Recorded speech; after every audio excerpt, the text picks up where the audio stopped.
Giving is the most rewarding feeling that you can have. And I think this city and town gives more than people would possibly wrap their head around. I think when people know you care, right? You know, I'm using a lot of four-letter words right now, right? Love, care, but they're important. I think when they know what they're part of, then they do produce and do better.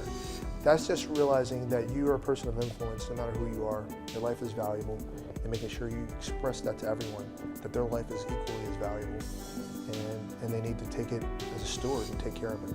It's really about people and where you're from and how do you connect, and taking the time to get to know people a little bit better. Regardless of where things put them, they've made a conscious decision to be better than that and make the outcome higher, to try to reach their full potential, but always to give back. My story is just an American story, you know, in the simplest terms. Can't wait to finish this phase when I kind of have all my life in order, that I can take on the next phase to really, really try to make a difference and change this world to be what I think it can be. But right now you got to kind of smile and love it and live it, but it's important. It's really, really important.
This episode, we're bringing you a great conversation that I had with my friend Ty Muse.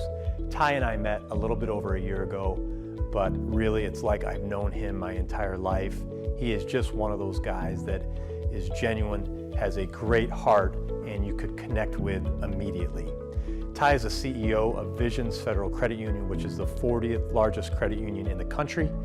It started out originally as IBM's credit union. He is now taking that to the next level, bringing his own personality to the organization. They are building a beautiful new corporate headquarters here in upstate New York. We had a chance to do a tour and did our drone shot from there, and just had a blast. I think you're really going to enjoy this episode. You'll get to know the heart and soul of Ty. He is all about community and really cares about whoever it is he's talking to. Now, if you like this episode, please share it with your friends on Facebook and Twitter and Instagram. And don't forget to subscribe to our YouTube channel, American Real TV.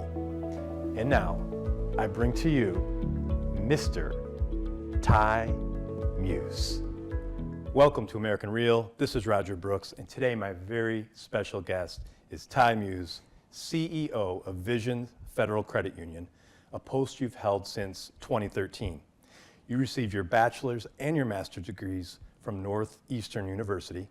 You've had a stellar career in finance, working for esteemed companies such as PwC, GE Asset Management, and Hudson Valley FCU.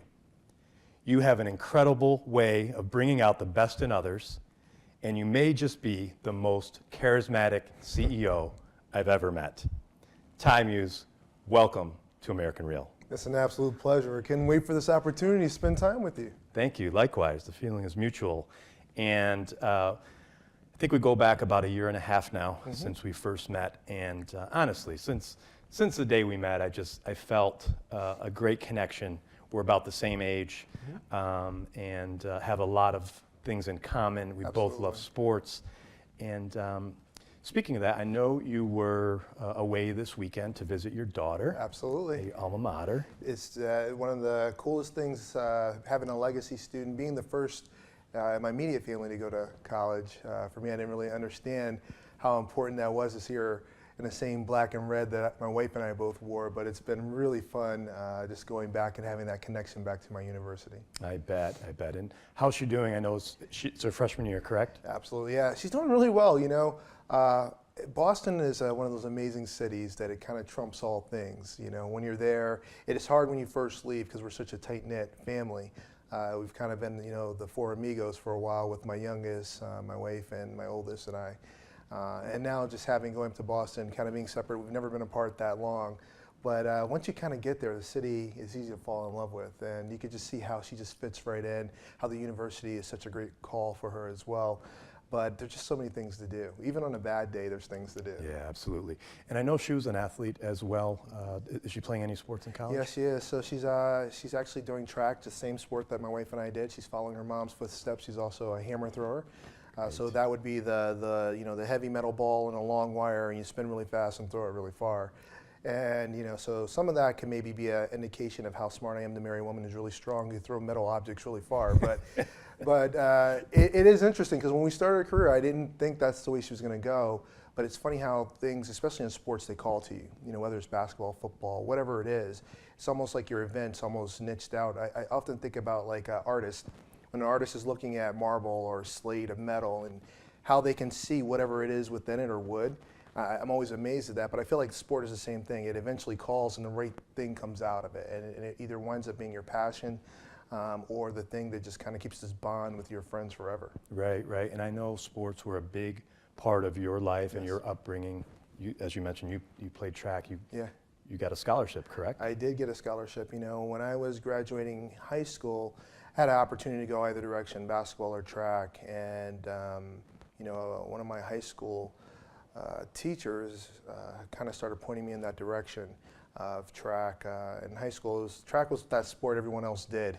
You know, it was running. It didn't look fun, you know. Right. And thankfully for me that a teacher just took an interest in me and pulled me aside and told me to go try out for it and wrote letters to every single college he could think of saying, you got to meet this young guy, Tyrone Muse, and give him an opportunity to go compete. Thankfully for me, Mark Leck was my university coach who saw the first letter and started following me and brought me up to Boston, and I just fell in love with the guy. That's incredible. And it's so important that one of the things I wanted to talk about later was mentorships. Yes. But it sounds like for you as a young man, that coach spent time with you. That was crucial to your entire success of your career, correct? Absolutely. He just posted a picture this last summer. You know, we were fortunate enough to have the high school New York State championships here locally. Right. And he was still coaching, and he posted a picture of us 30 years ago. Skinny tie back then, we'll call us. Kind of like, you know, it's coming back into style, my own skinny tie, but a great picture of us 30 years ago, you know, my first time at States, and just thinking about how much our lives have changed, but also just thinking in that picture, like where I would have been if I hadn't met him, you know. Right. You never know. I So look at a lot crucial. of my friends, and you often wonder, you know, why you make it and why others don't. Mm-hmm. And it just has to be the people in your life. I just think some luck and fortune, but I do think it's just really the people in your life that kind of keep you on the right path sometimes. For sure. And how did you get interested in finance? And academics must have been, you know, extremely important to you. You know, growing up. in Walk Hill in Newburgh, New York, you know, I think it was an era where it wasn't always the coolest thing to be the smart kid, and I think I often hid it behind humor and joked around. But again, the same mentor, Eric McLeod, who was teaching, was my track coach at the time, and he was teaching accounting. He was a CPA, and he said, you know, you should look into this. And you know, people make fun of this as well, but you know, my whole goal was on my own little bodega. You know, we've talked about this before, where, you know, if you grow up closer to New York City, you know what these are. You know, these little corner stores. Right. And, you know, those guys are always the coolest guys. They're watching TV. They're yelling at all the different games. Everyone comes in and knows them. And you know, all you're doing is lottery tickets and having fun. It seemed like to me but they were owners. You know, it was really the first entrepreneur I really could place my head around. Sure. And so when I started thinking about that, you know, his comment was always, well, you're going to need to understand the books. How are you going to know if someone's taking money? How are you going to know? So it really started from really a self-fulfilling thing where it was just, I wanted to understand what my numbers were saying, how profitable we were, what we're doing, and just making sure my assets were safe. Then when I got to college and just had all these other individuals in these co-ops, that's one of the things that Northeastern is known for. I started seeing the world of finance, how it just touched every single business, whether it was healthcare, whether it was banking, whether it was engineering. It seemed like everyone could use someone who had some accounting and finance knowledge. So for me, it just opened up the doors to a world that I just didn't even know about. Mm-hmm. And were you a good student of mathematics? Yes, math always, always came to me pretty easily. We had a teacher, unfortunately, just passed away. In high school, we used to joke, on my pre-SATs, I had basically almost had a perfect score. Struggled a little bit on the verbal side, but, comparatively, he just thought, that math was just something that's always spoken to me. And, maybe some of that is just that kind of logical process, the outcome, just a really good feeling that seeing an equation done. I don't know if that speaks to you. I think anyone who loves numbers and math will appreciate that. There's something about the logic of algebra, going through trig, going through calculus, and just realizing that all these mysteries have been solved before, and you just have to follow it. As a kid, I used to love chess, for example, and to me, it was very mathematical as well. It was almost a dance. Even when you look at a dance, you look at a football player running a pattern, there's some type of math to it. I don't even realize it, but I actually count pretty much everything I'm doing, whether I'm walking up the stairs or taking steps from the car to the office.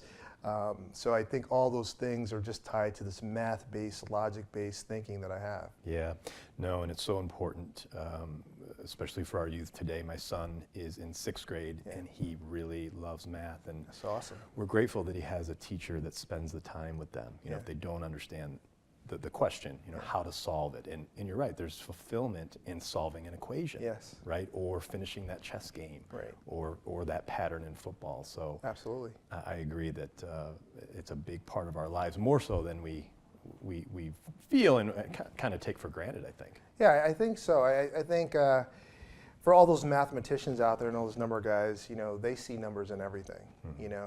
Whether it's your lucky number, for me it's always been 2. It seems like every time I've had a basketball number, I like the number 2 in it. And whether it's how far you jump, it always seems to end with a 2. It's just those funny things that you just like. But it's just the simplicity of all things, just getting back to the basics of any type of prime.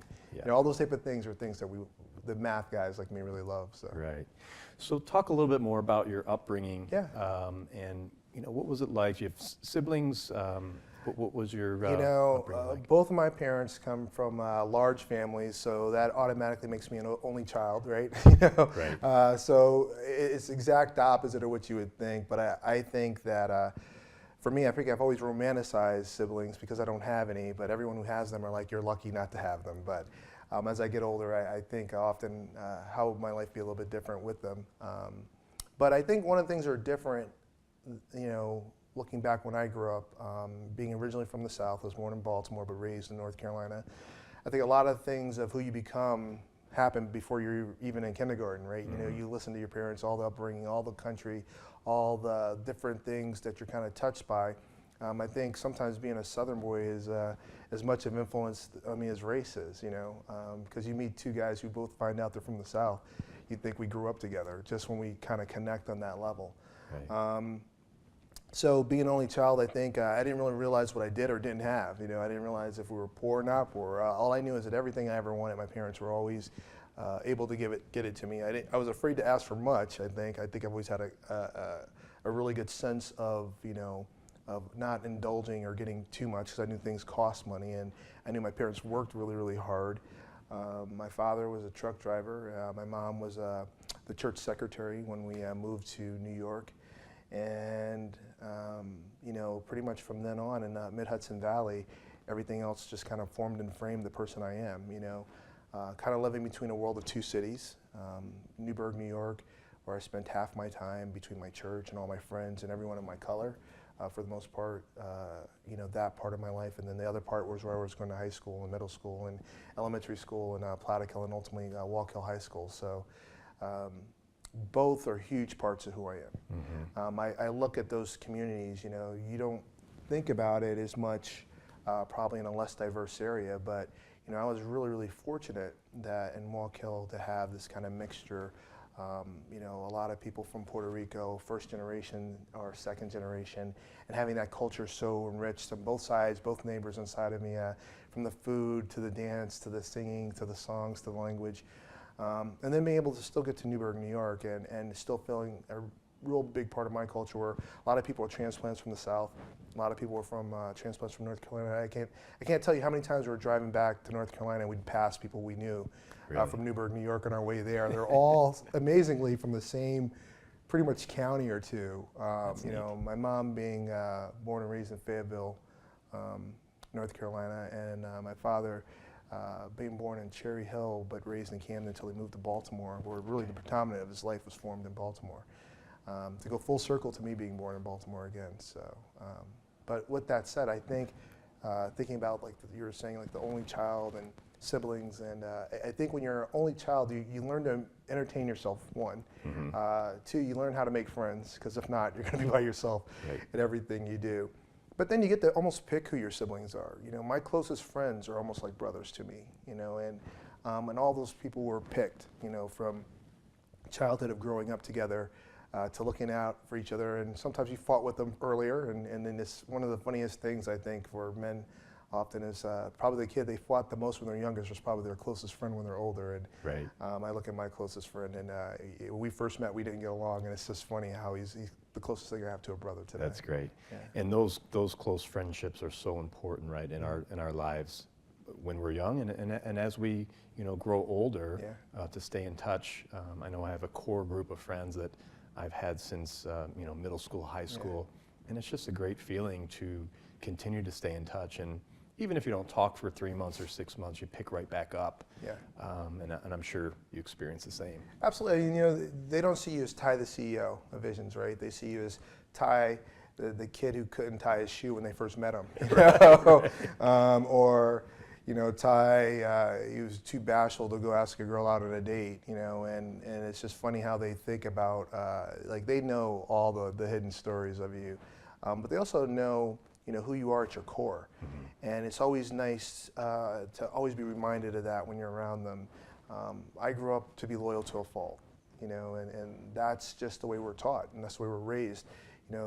Your friends and your family come first, and you always look out for them, and you do everything in your power to help them succeed. And then as you get older, you start realizing, well, maybe these same friends you can't hang out with, right? Because they're going a different path, but you're still loyal, you're still looking out for them, you're still trying to help them accomplish their goals. But there's a path of divergence at some point where you have to start thinking about your own family and your own core. But you're absolutely right. There's still nothing better than walking down the street and running into someone you knew from childhood. Yeah, no doubt. And you mentioned church and your faith. How important was that to you? It was a huge part. I think about it often that your value system, how they're formed, and a lot of it may be out of your control, but at some point you got to own it and know what good is and what bad is. I don't really push it on other people, but I think the way I act, the way I walk, I think all those things kind of show and demonstrate what I believe is important. The most important, I just think you just got to be a good person, and do your best to be a good person. We often talk about integrity as like, whether you lie or steal or cheat, but integrity is bigger than that. To me, integrity is also taking the opportunity to make someone else's life easier when you have the opportunity to do it. You don't have to, but if you have a high level of integrity, you go out your way to make those things happen. Those are all kind of brought from my faith. Growing up in church, I look back, I probably spent more time in my the Ebenezer Baptist Church growing up than I did in any other place in my life, with my mom being, the church secretary. That's where I played. We would climb up in the column, this big, beautiful building in Newburgh, and look out the clock tower, and you could see right on the Hudson. Beautiful. We would do like silly things like get in the wheelchair and race around the church, or ride wheelies as long as you could, or so you could run up the stairs the fastest, who could flip off the wall the highest. And I look at all those things, but it was also a place where you could meet kids your own age, and it was a safe environment. Whether we had our own little Halloween haunted house you could do there, or whether it be our own basketball tournaments and games. A lot of things I learned first there. So it is a huge part. I sometimes I look at the way the whole system is with churches, and I see how many are struggling, and it does concern me. Regardless of the faith, regardless of the belief, that I just feel that you can't have enough support for those types of institutions, because the way the America's families are, we all have to work. It's just this other support system, this community of people that can help you raise your child. And sometimes I worry about that as I see so many more churches failing and struggling. Yeah, no. It is something that, especially over the last 10, 15 years, that I've seen as well in this community and beyond. Yeah. So your parents talk about integrity, values. They really instilled these key learnings in you as a child, and made you who you are today, right? Absolutely. Any key lessons that you remember from them, or was it just a... Yeah, my father, he served in Vietnam, and he's a military man, but he just believed in laughter. He also has this ability to meet and talk to anyone. It's really uncanny. You could literally put him in a room of people, and he'll be the most memorable person through a room. A lot of Bill Cosby in him, young Bill Cosby, not the scary Bill Cosby, but the Bill Cosby that we grew up on as America's dad. That's my dad. One of those big sweaters, but just a physical presence. Strong man, 6 foot. Had a twin brother who was 6'7". I'm kind of in between the two of them and their looks and their features. But big heart, gives more than he gets, and doesn't look for anything other than just friendship and honesty. My mom is just super bright, intuitive person. She always tells you, I could tell he was going to do that before he even said it. Right. She's one of those people. And just listening to her and her beliefs and just kind of just taking ownership for things. She's always a big, if you did it, it's your fault. You own it. And so you put those two together, you kind of come up with this crazy formulas myself. But I'll just give you a quick my dad's story. So my dad and I are in our house, we're joking around, probably about 14, 15 years old, and my mom had bought this vase she really liked. At wrestling, my father hits it, it falls and it breaks, and I'm like, oh, sucks to be you. I'm looking at him like, right. You're the one who has to tell her. And he looks at me, he goes, what do you think? He goes, all I know is 2 people here, and she's gonna believe me more. So you might want to own this one, So, but he was always he was always about trying to make you laugh, always trying to make you become the best I could be. I said typical father-son thing. I think his job was to be my father first. And once I kind of reached the level I was going to reach, and he knew that I'd be fine. I was going to college. That's when the friendship more formed from just my dad, who I was proud of, to being that's one of my closest friends. It's one of the reasons that even after had all this success in my jobs and had my first child, I was living in Dallas, that I just wanted to come home. I missed him. I missed my mom and him. But he and I have a really close bond. And I look at a lot of America. I mean, how many guys can say that they really have that type of bond with their dad, and that they were fortunate enough that the parents are still very close. And it is rare. It's rare, and so I see that as a blessing for me. But yeah, he had no problem throwing me under the bus sometimes when he wanted to. But it was all done with a wink, It was nothing malicious. It was all done with a wink and a smile. Right. What is the story, I brought you in this world, I can take you out. And he would end with that. I can make another one looks just like you. Right, exactly. That's my dad, absolutely. Well, speaking of smiles, I shared a video early this morning, and it was about morning motivation. Yes. And I couldn't help but think about you because it was discussing how important it is to start your day. And this person was saying, start it with a smile. Yeah. And you're someone that I feel has an infectious personality, infectious smile. And it's so important today to engage. So, quick question for you, do you think about that? I mean, how important is the laughter, the humor, the smile to keep people upbeat? Because I notice you have your signature hugs when you greet people, whether we're out at a restaurant or just walking down the street.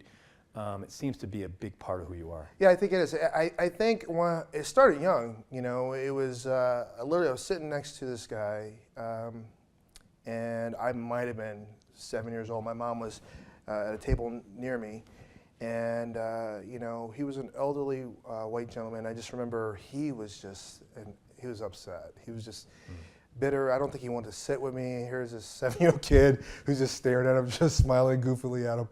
But I realized that I just kept smiling, and after a while, he couldn't help it. He started smiling back. And so I started realizing just the power of it, you know, and I just do it everywhere I go. And usually if I walk into a place, and you've probably heard me say this before, Roger, that the first thing, if I see someone, you know, I put my arms out and say, give me love. You know, like that's the first thing that I want to do, is I want to give you some type of positivity and energy. And I know not everyone's a hugger, but even they have to admit sometimes, you know, it's nice to get that big old Thai bear hug, just to get their day going. But I kind of believe that, you know, you can't control necessarily like depression and those type of things. But in general, you can make a decision about how your day is going to be. You know, it's no different than going out and going, oh man, tonight's going to be a bad night, right? And I'm always like, why would you start your day that way? Like, That's right. Why would you even start with the opportunity that tonight could be a bad night at the club or wherever we're going to hang out? So I just started to believe that I actually own my own destiny on how my day is going to be. And if it's going bad, I can stop it. You know, the common denominator of all my problems is me. So I can fix anything that I'm trying to work on. And so I think that that's a huge part of what I try to do. And then even with my own employees, I start to realize, and I didn't always understand the impact that I have. And they actually have a line at work, you know, they're like, we need some Thai time. And you start going like, well, everyone in my company is part of me, and it's all part of our vision. And even my people I mentor and friends, they need Thai time. And you start realizing that you're just this catalyst to create some positive energy. And even when I don't have it, I realize I need to bring it. Because I can see how the room might be deflated if I don't, and I just think it's a lot of that type of ownership of it, that you can make a difference, regardless of your day, regardless of the level you are, regardless of the person. But if you so choose to come into a room with positive energy and sharing love, you're going to hopefully get some back.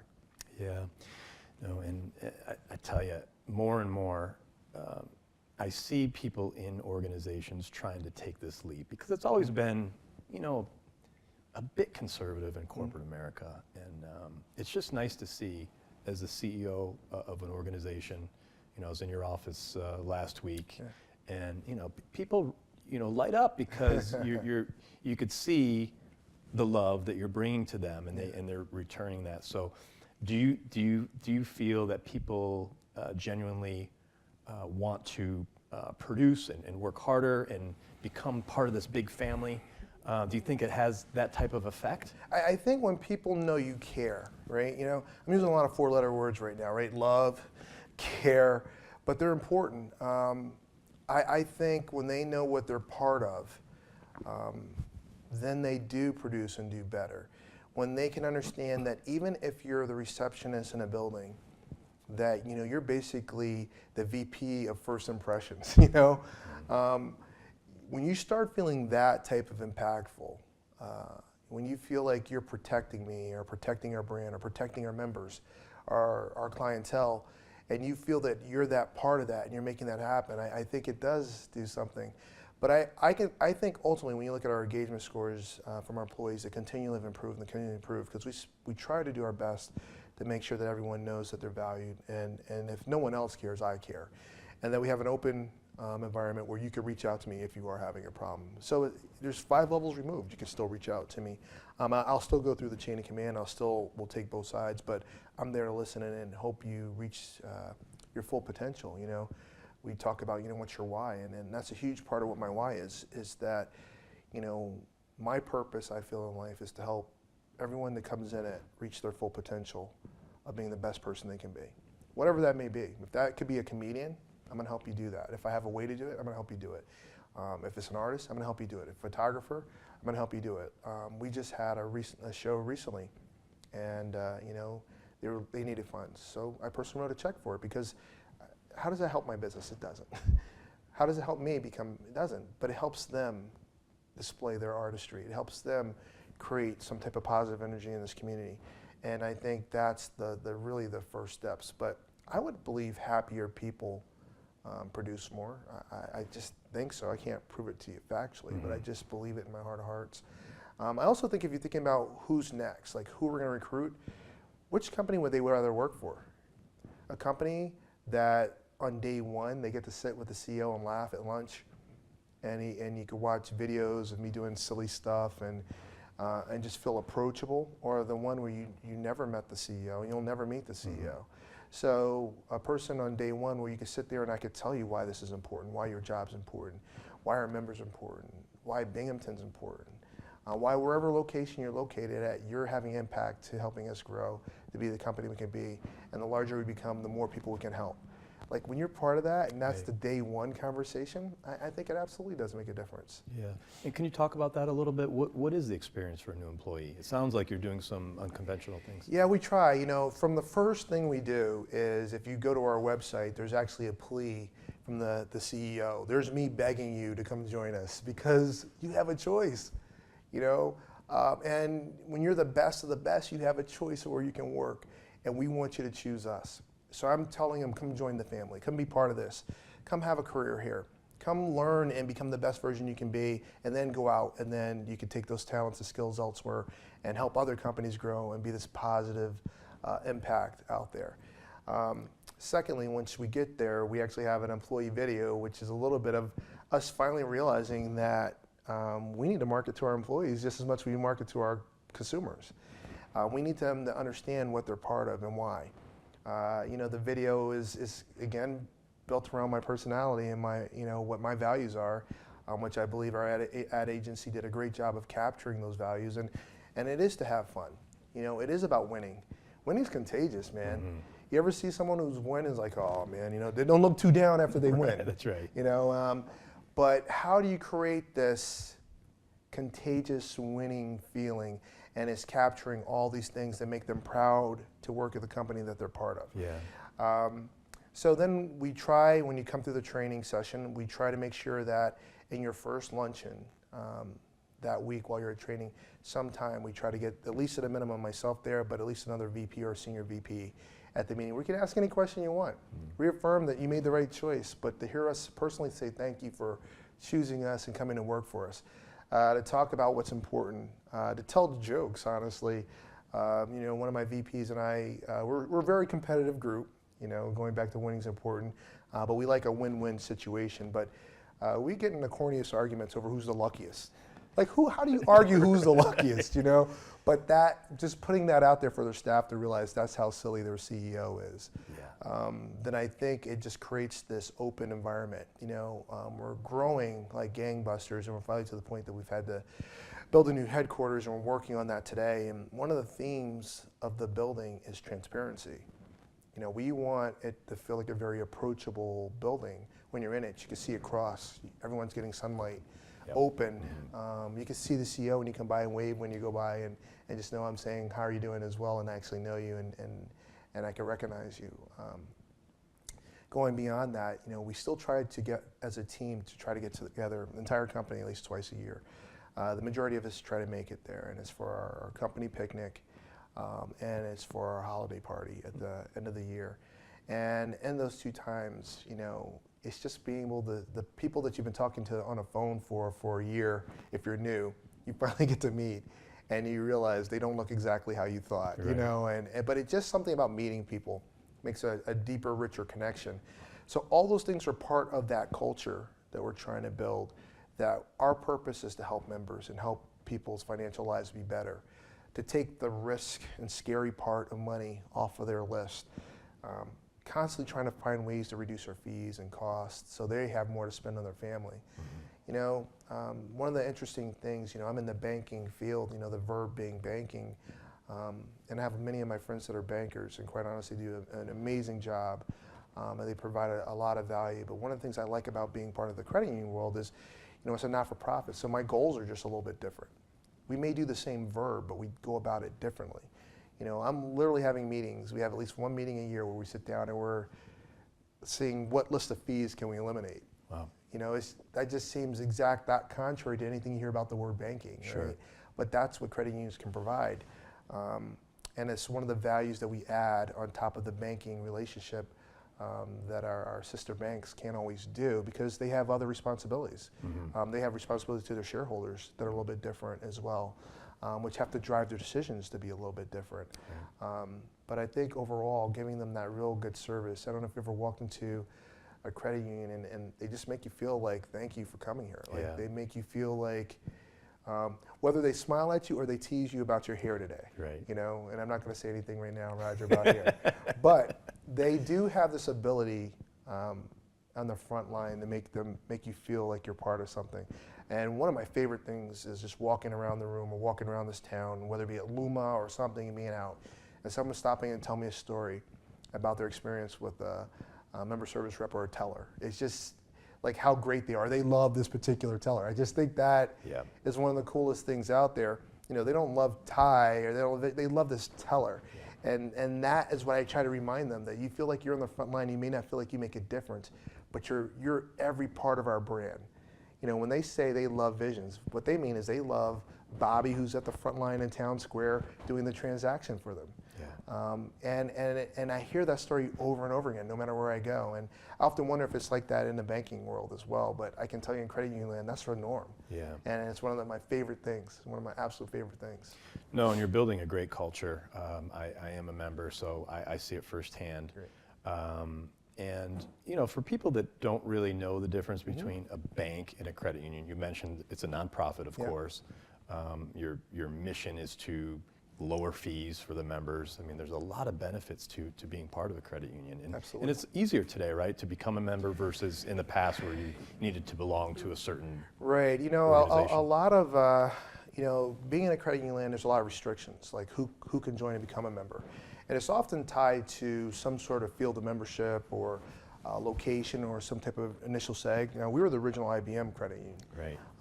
And quite honestly, you know, our whole fate has been built on the robust and richness that IBM's success has provided us this wealth of membership that has provided that same type of growth opportunity for us as well. But as IBM's presence has shrunk in this region, if we continued to remain only an IBM credit union, we would have shrunk as well. So we were able to eventually open up our charter, which allows different people in the community to join, whether you live, work, worship, or go to school here.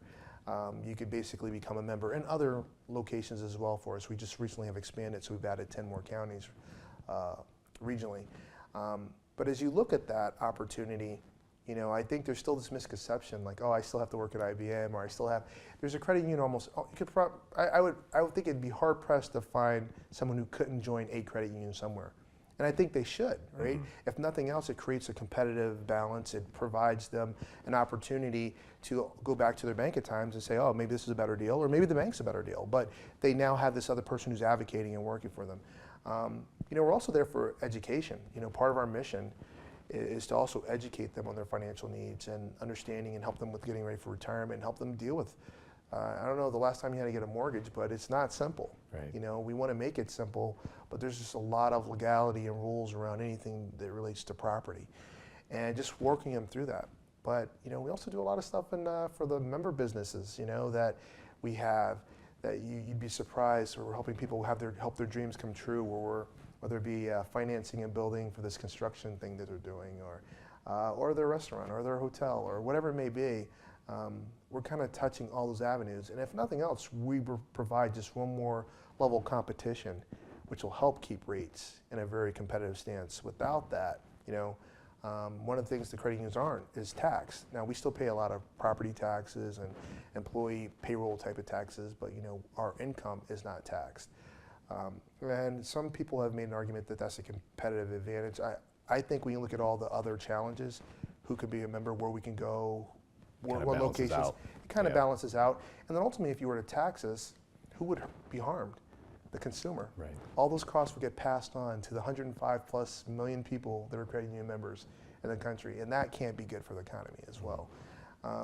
So from that standpoint, it's an easy job, from the sense that when you wake up every day, your job is to somehow make someone's life better. Mm-hmm. You know, for me, it's a no-brainer which path that I would like to be the CEO of. You know, the advantages or not, I think that just knowing that each day that my job is to somehow find a way to make something else better for my member, that somehow I can impact their lives. Sure. You know, I was flying home from DC, and a gentleman who was sitting next to me, who was actually bigger than me. I know it's hard to believe, but he was much bigger than me, and he was squeezing a tar out of our armrests, which I was afraid to put my hand on in case he squeezed my hand. He was clearly scared of flying as we're getting ready to fly into Binghamton. I was just trying to take his mind off of it. So I started talking to him about, what does he do? And I found out he worked at like a Lowe's or a Home Depot, and he was a manager. And we just started talking about real life challenges he was having. He had another baby on the way.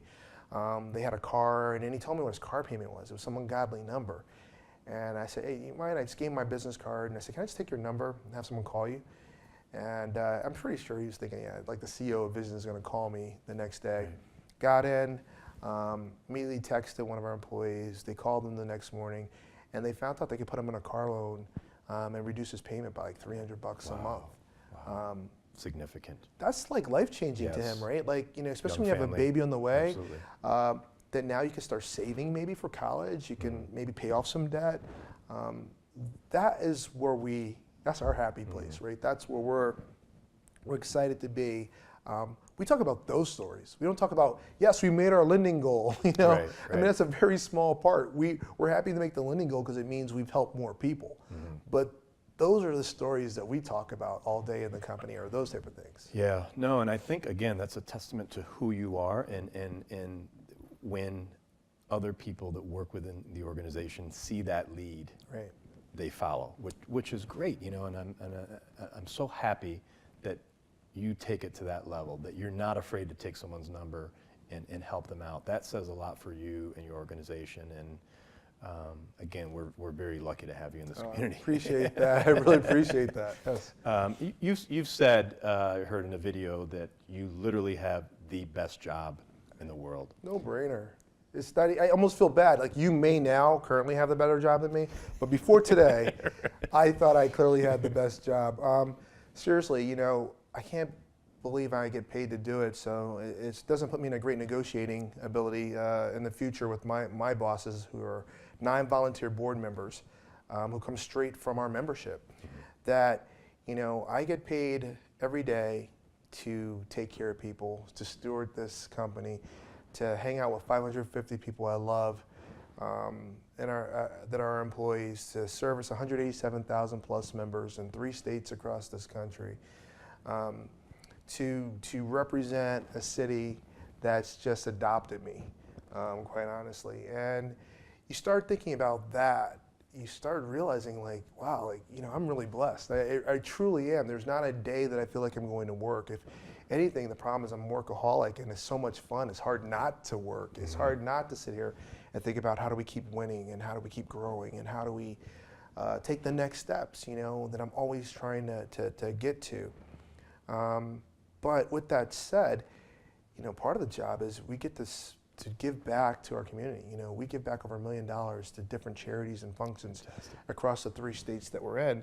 And in Broome County, where our headquarters is, obviously that's where we do the most. And it's so fun to be able to see how we've supported really grassroots level type of productions that have come out of this town that are now recognized across the country.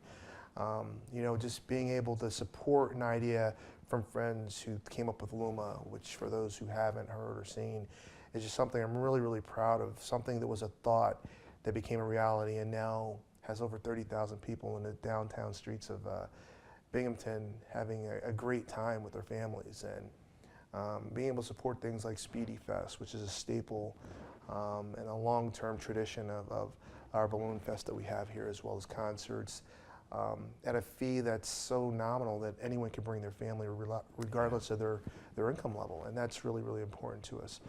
But sometimes it's just as simple as just knowing that we're supporting United Way or some other charity, and we can see the impact that they're having. But it really is, and you see the videos I make. I mean, I can't believe they pay me to make these funny, corny videos. But, I think all those things combined, it never feels like I'm going to work. I find myself rushing to work because I just love being there, and even with my family, they become such an extended part of my family, which makes it even better. Yeah, and look, you have an unconventional approach. When I think about typical credit union, even, you're doing things outside the box, which is exciting. But with that comes some risk, right? Yes. I mean, you're willing to take risks. Would you agree? Yes. I think it's a managed risk, right? I think that what I try to do is we try to put guardrails around things. You know, we know the negative outcome and how far it could be, but we know the positive and we try to manage within that. But I think that if you're not, you're going to be irrelevant and your fate will be sealed and you don't even realize. I mean, if you look at what people are doing with big data now, you could have already lost your consumer or customer and wouldn't even know, but they've already done the 3 things you need to do to get them to switch their account in 2 years. So you have to be ahead of the curve. You know, you have to spend a lot of your time in leadership looking around the bend. And I think that's not comfortable for some people, but I really like looking around the bend. And you know what, sometimes you might think you see something around there that's not there. But if you're not looking around the bend, you're only looking straight ahead, you're gonna be surprised more often than not when you come around the corner that something's there waiting for you, and you're not gonna be prepared. So I think it's really, really important. Now with that said, because of our size that we've grown to, and quite honestly our financial strength, that gives us a lot of flexibility to take more risks than others can. And that's why growing is so important for us to keep doing. You know, the power of a cooperative is size, right? You know, one of the things that's always funny to me from a credit union standpoint is sometimes people divide us between big and small. You know, they're like, oh, they're too big now. How can you be too big? That's like, you know, we're not for profit helping people. So no one ever goes to American Red Cross, oh my God, they're too big. They're saving too many lives. They saved another life, you know? Oh man, another person is not hungry anymore, you know? So we shouldn't let ourselves fall victim to that we should be proud of the size, because that means we're taking care of what's important to people and we're bringing a value to them. You know, our mantra at Visions, you know, the credit union mantra is people helping people, but our mantra within our company is to make visions matter. My dad always say, you know, Ty, you can't just make something matter to someone. You know, you can't arbitrarily go, today I'm going to make sharks matter to people. But what I started to realize as I got older and started building my own leadership style, that you can make things matter. You just have to provide a value to them. So once something becomes valuable to you, then it'll matter to you. So that's been our approach. We've been trying to find a way that our relationship with them has a value, whatever that value might be.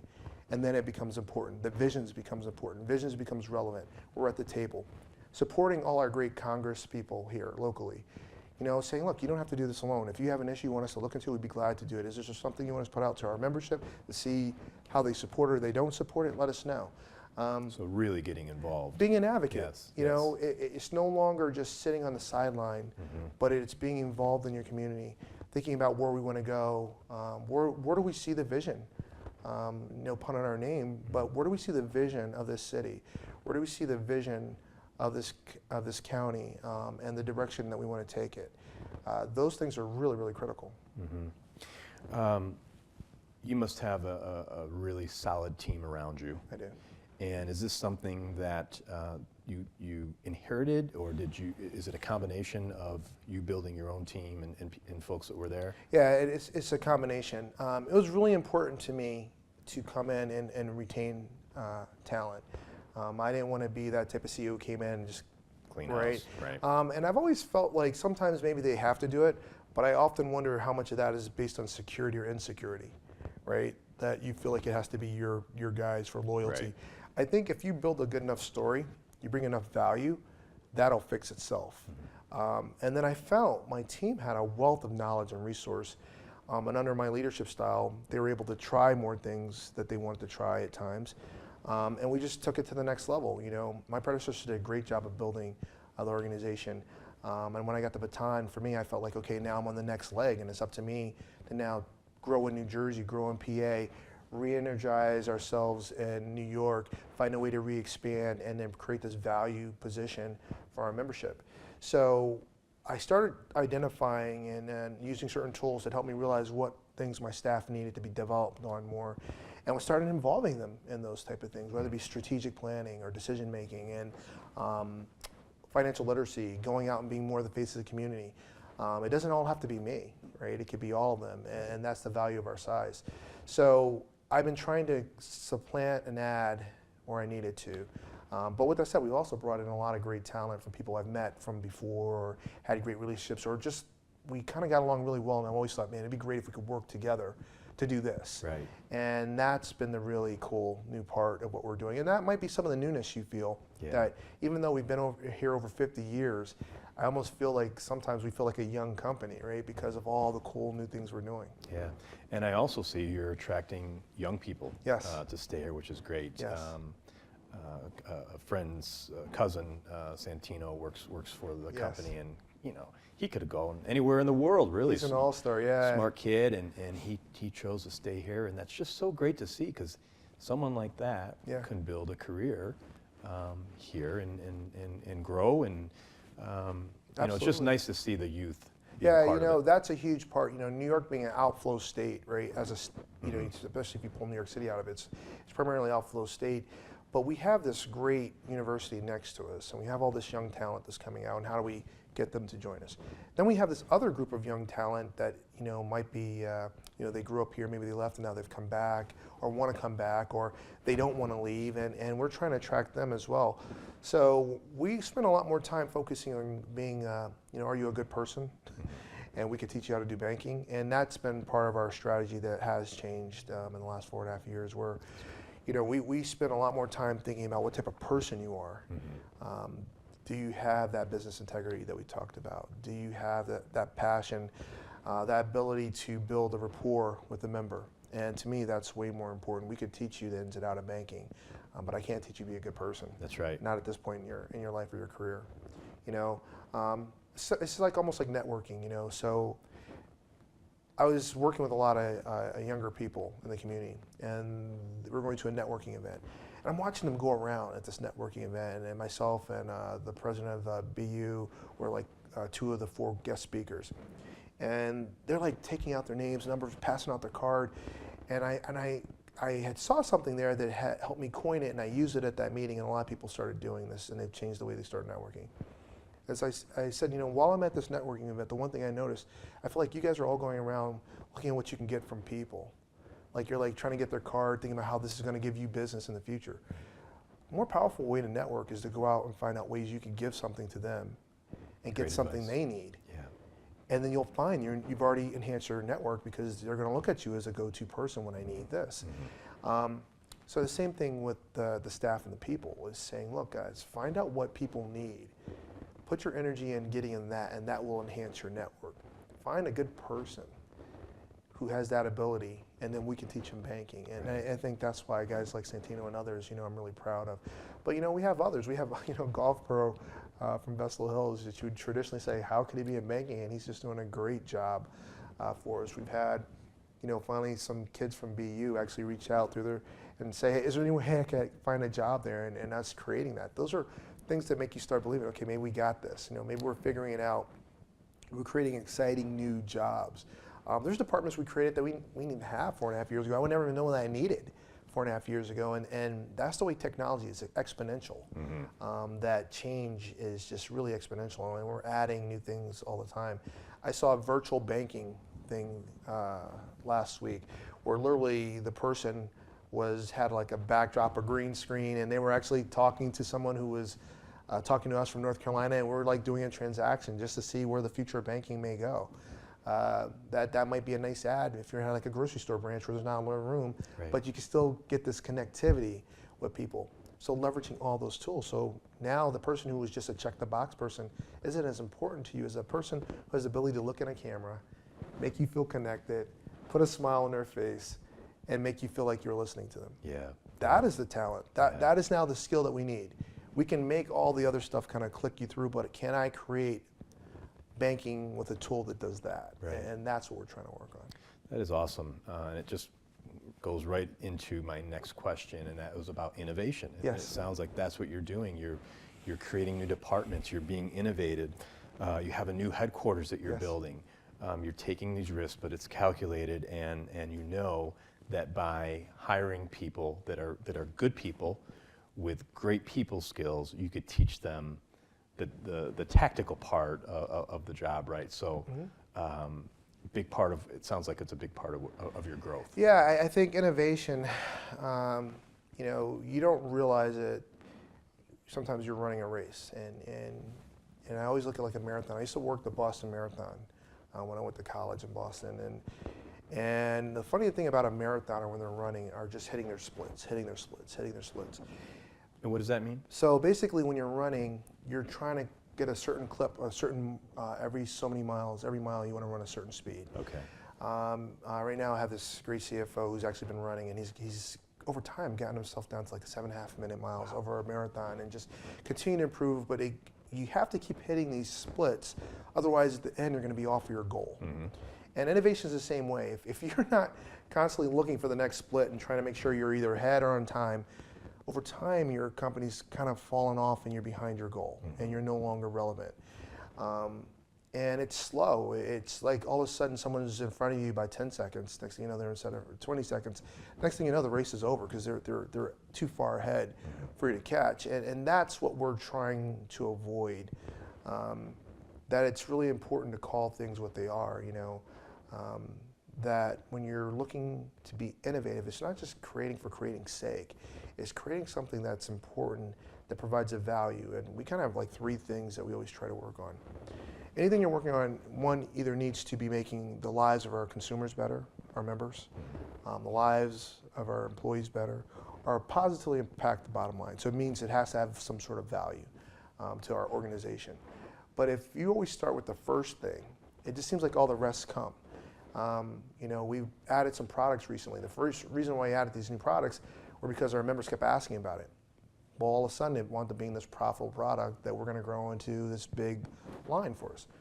But we started with the right question. It wasn't how do we make more money, it's how do we fix this problem that our members are having. And that is the part of innovation. Every now and then we have to force ourselves to be innovative. A guy who loves comedians, and I've been blessed to have some friends that are comedians. One of the hardest things to do a comedian is just walk up and say, be funny, right? It's almost like, be funny. Right. And it just doesn't happen, unless you're like one of my uncles, who's just always funny all the time. Yeah. But what I've found is that innovation is somewhat like just someone walking in, all right, we're going to innovate today, and we're going to have this meeting. It doesn't work that way. So sometimes we create our own challenges, where we actually had this one contest in our organization. We put all the management team, divided us into 4 groups, and told each of them go aside, each go out there, come up with their blue ocean strategy of where they think we can bring a product or something, and don't worry about if it's viable or not. Don't even put that as part of the equation. Just think of whatever you think would be really cool to fix a problem or solution or something we could add. And 4 teams came back with 4 really, really great ideas, and some are just who we would never have come up with that if we were to actually sit down and say, okay, how can we make this better, and try to do the incremental leaps. These guys have taken us to 4 really serious leaps that are going to substantially improve our company and provide a better member experience, which positively impacts the bottom line and makes our employees' lives easier. Sure. So when you add all those things around, it becomes really, really easy. I think messaging becomes really important too. As a leader, I think at some point you have to really simplify your message, and that's what we're trying to do as well. That what is our value? It's just trying to get to that really simplistic standpoint of our big why for organization. Let's talk about technology. Yes. And I know probably with your new branches and your new headquarters, you would likely be implementing some new technology there.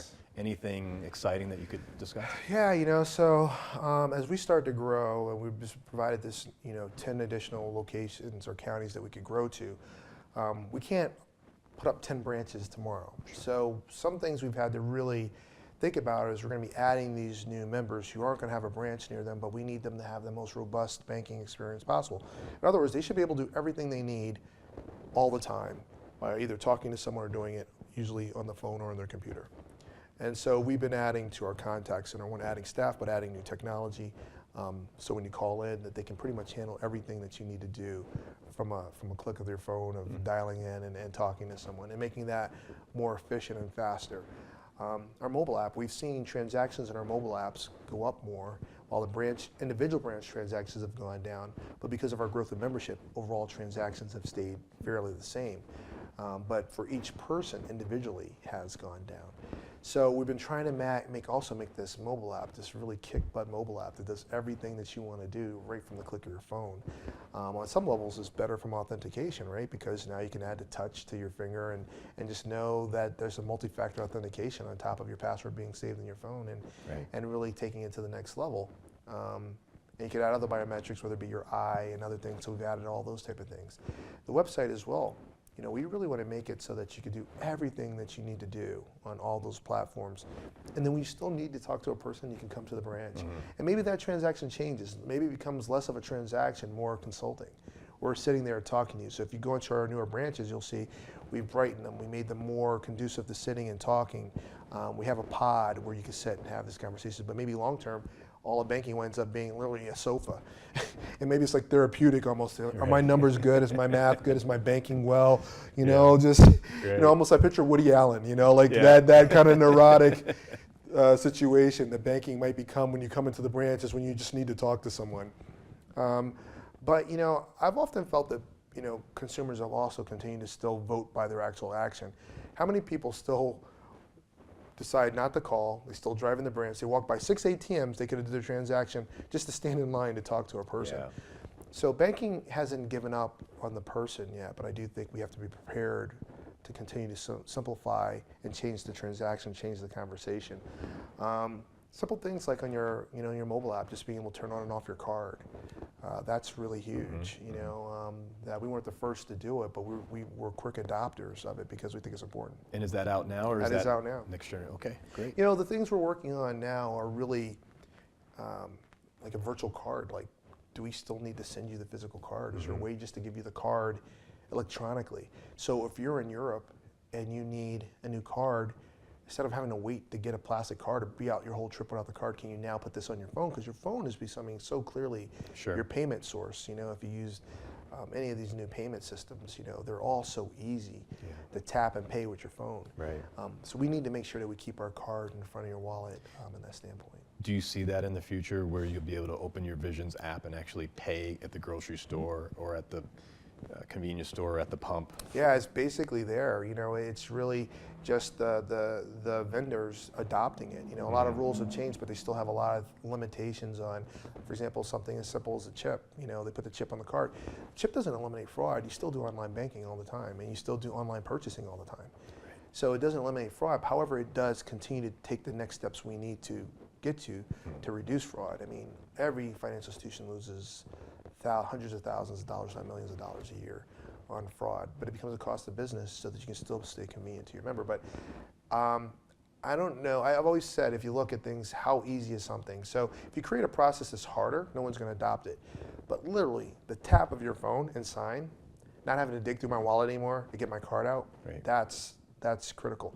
And one day, why even sign, right? You already got your finger on the card, so it's authenticated. So I'm even doing that online now. You know, there's definitely certain companies that I like to buy things from that basically send you a link, you click it, you authenticate on your phone, and you pay via your phone without signing or giving them any card information.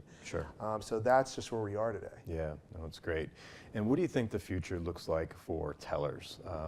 You know, travel to Europe, and it seems like their banks might be a little bit ahead of us as far as, you know, they may have glass up, or you're not actually, you don't have any physical connection to that person. They're protected. Do you see any of that? I think that over time, the teller will become something else. And I really do think it will become that consultant that you can come talk with on all these other aspects of what you're doing. And not as important just for delivering cash, because I think cash is needed less and less and less each day to pay. But I do still see them becoming a resource that we can afford to handle and have. But I think they will no longer be just doing your traditional, here's your cash type of transaction. And do you think there's a time where cash will not be kept up top and it'll come from somewhere else, a vault or something? You know, I think it's like one of those things, you know, that one day cars will fly. You know, when we were in school, when I was elementary, they told me cars would be flying by now. Roger, I'm still upset that I remember specifically my teacher had promised me that I'd have a flying car by system. So will they get there? I mean, we are now seeing cars drive themselves, right? So do I think that it will become more like that? Yes. do I think the adoption is as quick as we thought? No. There's still need for cash. There's still need for other types of cash transactions. But we've seen other things, if you look at blockchain, and the whole Bitcoin and all those other types of currencies, there are other currencies that are getting more adopted every single year, so you just have to be ready and have Cryptocurrency. Yeah, and we've been researching all that and staying as far as we can on the head of that curve of that as well. But I think to sit here and tell you that they'll be doing the same thing would be naive. You definitely have seen in Europe. When I last visited a couple years ago out of Paris, there really wasn't a branch that you went in and did a cash type of transaction.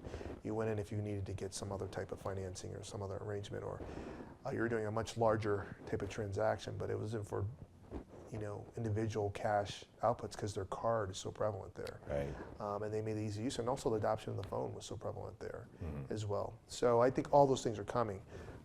But I think people are still a really important part of our success and our formula, But with that said, when I talk about things that are new, I was flying on a flight and I realized that I could get an earlier flight, but it was kind of 11th hour, so I went on Travelocity and I was trying to get my transaction, and they had AI, or artificial intelligence, was answering my question.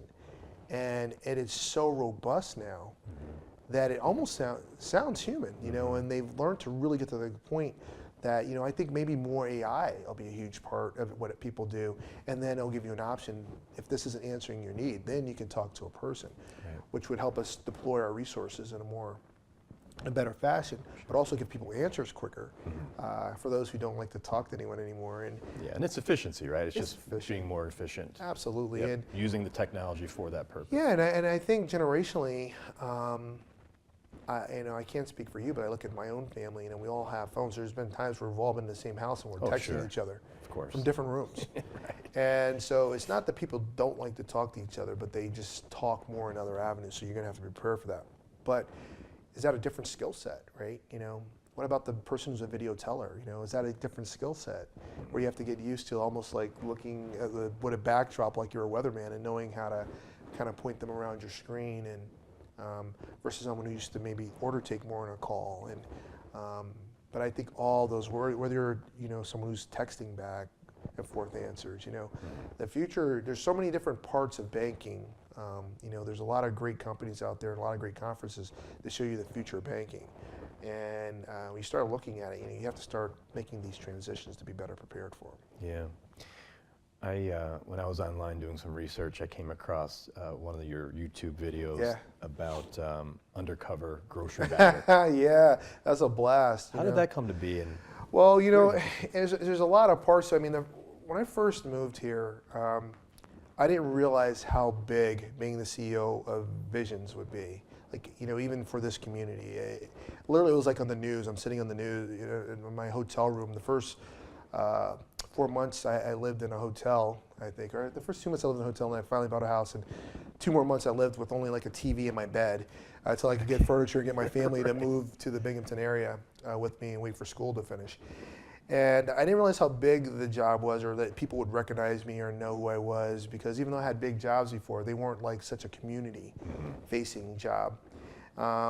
And I was staying in this hotel, and every day I would come back every Friday night I would leave and go back home downstate, and then I'd come back every Monday and I would stay the whole week.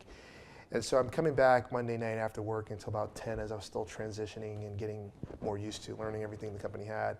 And bro, I tell you, I literally had 5 ties, because I needed 5 ties for the week on my shoulder and around my neck. And I'm walking in, and then I hear this guy go, "Tyrone!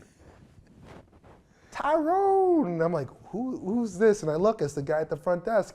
And I'm like, this is the best customer service I've ever had. This guy literally sees me walking through the back door, and he's like, he just wants to make sure I'm greeted.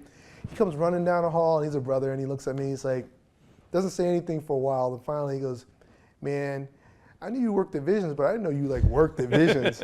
I go, "Yeah, I'm the CEO of Visions." And he was quiet again. He's still staring at me, and he's looking at the 5 ties around my neck, that I'm carrying in with my 4 other suits for the rest of the week. And he goes, "Man, you're so important. You need 5 ties." So great. We started catching this whole vibe that, there's this persona that goes with being Ty and working at as the CEO of Visions. And I'd be in the grocery store and I would see someone using my card in Visions. It's almost like hearing your song. I get so excited, I would sometimes buy their stuff. And I found other employees were doing it too. And we thought, well, wouldn't it be cool if you could go in and just be this persona working around Visions and just messing around with our staff and get it on videotape and create a quirky video that kind of shows how credit unions are a little bit different than banks and our personality. And then we realized as a 6'4" black man in a suit that I'm one of like however many in our little region. There's no way I could pretend that I was just like new hire. They'd all know, I know that's you, Ty. Right. So we figured, well, what if we did it in a region where no one knows me yet? And so we're opening a branch in a grocery store in Pennsylvania. And we said, what if would this grocery store, which happened to be Giant, would they allow me to actually pretend just to be just a regular grocery store bagger and just mess around with the different customers coming through, but at the end have like a reveal, and this is where our ad agency really came up with saying, knowing Ty's personality, knowing my sense of humor, we could have a lot of fun with this. Right. And my head of marketing, who's always trying to put me in these precarious situations. So we thought, well, wouldn't that be funny? Just have me, just come up and unscripted. Whoever comes in the aisle, they'll try to find people that seem somewhat interesting, get them to come down the aisle, and then while an employee of Giant bags the groceries or pays for the groceries and rings them up, comes to me, I'm messing around with them. At the end, I surprise them and I pay for their groceries. So when it comes up, the first person comes up and I'm doing everything, like different funny names I'm making up, or asking if they would let me put the eggs on the bottom because that's the best place for eggs, and trying to get them to let me eat a cookie out their bag, or buying food off them in the line. You're making it fun. And if food came down, I wanted to smack it back up the aisle, and then all of a sudden this other thing happened, which was unforeseen. And when we were buying their groceries just to be different and more just thanking them for being a good sport, for letting me mess with them while they're buying whatever item. My ad agency rep, Jamie, and my head of marketing, Mandy, started coming back after each person to see if they'll sign the release to let us use them in the video. They are all out, red-eyed bawling. And I'm like, what's going on? Like, is it, because it's not where we're going for funny. And they go, no, it's good, just keep doing what you're doing. Just keep doing what you're doing. And next person comes up, we buy their groceries, it was only $8, and they were emotional about it, and they hugged me. And another family comes up, and he's telling me a story, how he's buying groceries for his grandfather, who can't get out, who got in an accident in the steel mill, but he's just being this great grandson and going out and buying. And we bought his groceries, and he's high-fiving me, and just, again, this continual love that just kept coming back to us. And when I actually watched the video, I just saw how emotional it was. Like, we don't think about the difference what as little as $8 to $200 some can make in someone's life, right? We've been blessed that those are no longer our issues, right? But by buying someone's groceries that week, they now have reserves. They now have, in case something bad happens, or buying their groceries at that lunch, they now have money for dinner. Like, you don't think about how important that is. So while there's a lot of humor and laughs in it, there was this really great heartfelt moments where you could see people just thankful. And that's when you get it. Like, that's what a credit union is. Like, we're beyond just the verb of banking. We want to be part of your family. We want to help you do those type of things. We want to help you have a better life. We don't want you worried about how you're going to get groceries this week. We want to help you get past that. And to me, that's actually probably the video that still makes me smile the most, the one I'm still the most proud of. But again, it was never meant to be this heartfelt piece. It was really meant to be just full of laughter and me clowning around as my personality is. But I do have a big heart. I do give a lot. And I think somehow it captured that. And that was actually just the foresight of my ad agency and my head of marketing, that they knew what my strengths were and they were playing to it. And then when it looked like it was going offline and all of a sudden it was more emotion than and then jokes, that they still were smart enough to go with it and capture it, to help really show the difference between us and other companies. Yeah, that was really an amazing thing that came out of that. Appreciate that. But I think it goes to the heart of community, the Yes. heart of where we need to go as a people. So it's beyond our positions, it's beyond anything we do for a living per se. It's helping our neighbors, right? It is, and yes. just being there, whether, like we talked about earlier, for an old friend or someone we don't even know. Absolutely. Words. I think people underestimate the power of words all the time. And your actions mean a lot, but your words mean a lot too. Physical things break your arm and heal, but words take forever to mend and heal. And one of the things we did at our company is we did a video, my assistant and I, Tracy Thomas, and we did this video or this kind of presentation for our staff before we shared what our mission statement was saying the power of words. And even the power of punctuation and commas, if you have them in the wrong place, Could change the outcome of the way it's said, right? Absolutely. So one was, please, no black people. But it was like, please, no black, people. Because they were saying, please don't wear black people. It was really the line of the thing. But if you had it in the wrong sentence, it's like, please don't wear black people. So are you like walking around with a tie on yourself like a mink? No, but it was just showing how important where you put words are. Or, are you going to a garage sale or are you going to a garbage sale? Like even a letter can change the context so important of where you're trying to go and what you're trying to get to. And I think we spend a lot of time really trying to wordsmith and get to the power of a word and try to provide encouragement into the community. I was joking with someone, I think last week about even how I met my wife. My wife has clearly made me a much better version of who I am today, but she's always had this vision of my strengths and what I could be, and she's always been a big part of Team Ty, and her name is Crystal. But the first night I met her was coming back into my third year of college. We had a track meet in Harvard, and we went immediately out that night to have a party because we wanted to celebrate, and she was at the party. And I saw her earlier that day, and I knew I liked her, but I didn't know her name, and a mutual friend of ours came over and introduced her to me, and I asked her name. And she has a very high-pitched voice, and I'm shaking her hand. I said, so what is your name? And she said, I swear to this day, she said, Crisco. Okay. All right, no black man can marry any woman named Crisco. Come on, I was trying to picture, in my head, I played it all in my head, I'm like, okay, hi mom, this is my wife, this is my girlfriend Crisco. It was just so many ways, and the only thing that came to my mouth, I think, was, dang, I'll use another word, that's too bad. And then I walked away. I literally didn't. I had no plans to talk because I just couldn't get over You couldn't get past the that. name. No, I could not, no matter how beautiful she was, as much as I liked her, no matter, even though she was doing track, I just couldn't get myself there. And then we were in a kind of rough neighborhood, and she and her friend were going to walk back, and she was staying because she still wanted to talk. And so a friend of mine and I decided, we're going to walk you back to your dorm room. And I thank God to this day, she was adamant about giving me her number. She's like, let me give you my number. I'm like, no, that's okay, because I was on this Crisco thing. There's no way, I'm not even falling for this one. And she writes her name, and I was like, literally, I think I looked at her and I said, oh, thank God. Wow. So it's just so funny how words and names and just how outcomes. I'm not a big believer in everything happens for a reason, but I am thankful for the reasons that do happen, right? And I'm also not a glass half full or empty guy, but I'm more just a guy who's still happy to still have something to drink. Mm-hmm. And so I think all that kind of leads itself to, when you have a positive outlook, why are you surprised when you see positive things? Right. Same thing if you have a negative outlook. Why are you surprised when you see negative things? That's right. And so I think, going back to where you were kind of leading with that I think a lot of this goes back to have a clearly defined purpose, and that purpose is to make visions matter and help in the community and really just make a better life for everyone we kind of can. Yeah.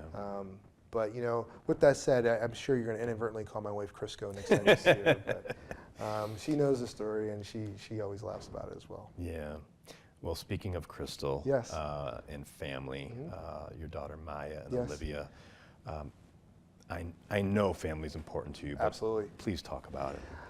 Everything, so it's the main reason to wake up and go through your day.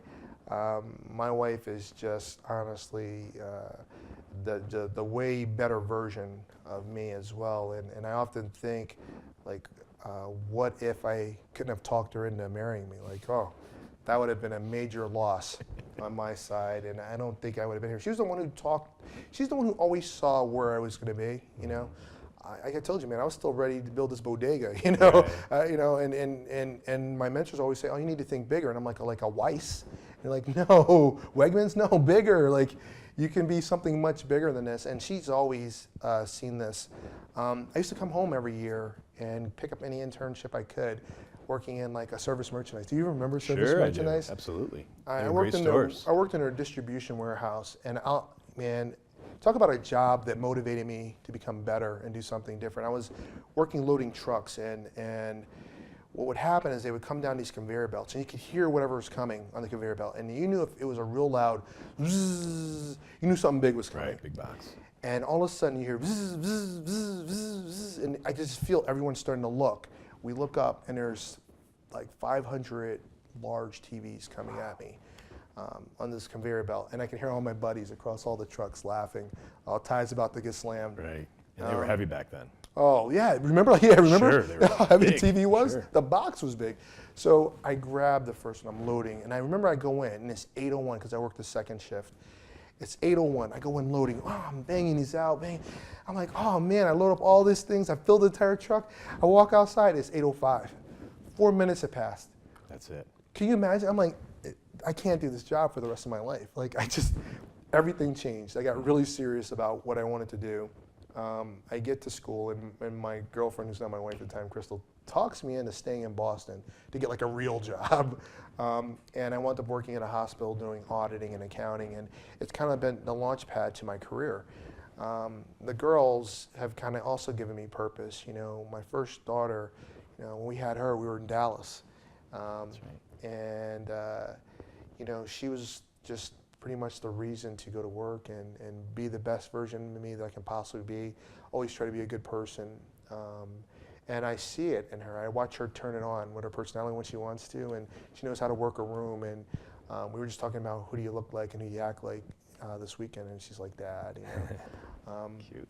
You know, and my youngest one is just, you know, she's just the spitting image of her mom and her sister, and you know, she's very athletic, very smart. I think she's probably 5'9", 5'10", 13 years old, and loves sports and loves doing all those different things, but she's just excellent in school.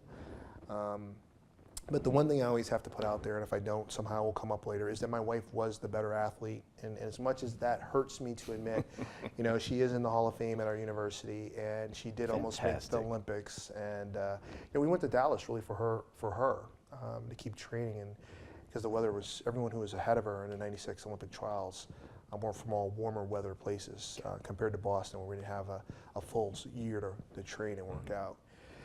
So we went down to the south, and for me being a Southern boy at heart, it was just an excuse to go back south. You know, when I think about kind of like where she's gone with her career and just having this vision, I mean, just to show you how loyal she was, you know, studying for the CPA exam, I just hated. It takes about 300 hours.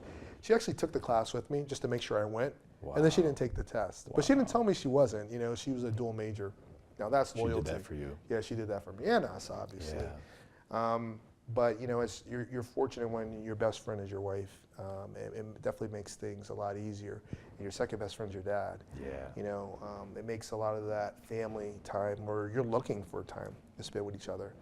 You know, right now she also is assistant coaches at Binghamton University, and she's coaching track and field there as well. So it's no wonder that the kids are kind of following that path as well. That's wonderful. But yeah, they're absolutely the reason. Maybe they should always see me with a smile. Mm-hmm. You know, how do you not smile when you kind of have that? That's right. You know, really, like, how bad can it be? You know, when you kind of have this life and this situation, that it just seems like, you know, and I am one of those guys that sometimes I kind of feel like, well, maybe it's going too good. You know, wait for that other shoe to fall, but it's still, it goes back to those rosy-colored shades that I think I keep wearing all the time.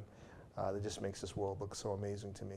Yeah, no, that's You know? wonderful. And we're both similar in that regard. Yeah, I'm in absolutely. the same boat, so I know the Absolutely. feeling, and Yeah. I'm very appreciative every day. Yeah, I think we've been fortunate that our paths have crossed, and we do have a lot of conversations over the time, whether it be over pizza or That's drinks or dinner, and but it always seems like we circle back to this moment that we always say one day we're going to sit down and get to know each other a little bit better. And it is one of those funny things. You feel like you know someone, and then you read and you start going through all these different things you've done and you've accomplished. And I'm just proud to know you, and it's a lot of fun so far.